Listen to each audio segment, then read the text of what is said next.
აფხაზეთის მთავრობის ხდომაზე 2025 წლის ბიუჯეტზე იმსჯელეს. ლევან გალობლიშვილის განცხადებით, თანხები ორიენტირებული იქნება დევნილთა საჭიროებებზე.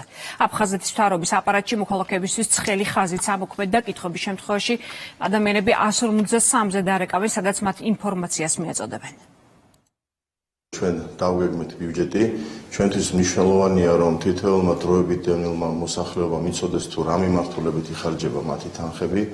ასევე ჩაერთოთ ცხელი ხაზი 153, სადაც დროებით დევნილ მოსახლეობას შეიძლება ნებისმიერ სამინისტროსთან კონდეს მჭიდრო კონტაქტი და ჩვენ ვაგრძელებთ აქტიურ მუშაობას ჩვენ დროებით დევნილ მოსახლეობასთან, რათა ეს ყველა ცვლილებები იყოს ხელშესახები. Მნიშვნელოვანი და აღსანიშნავია, რომ მთავრობის მეთაურის გადაწყვეტილებით 2025 წლის ბიუჯეტი დაიგეგმა ისე, რომ ადმინისტრაციული ხარჯების ოპტიმიზაციის შედეგად გამოთავისუფლებული თანხები სრულად მოხმარდება აფხაზეთიდან დროებით დევნილი საზოგადოების საჭიროებებს.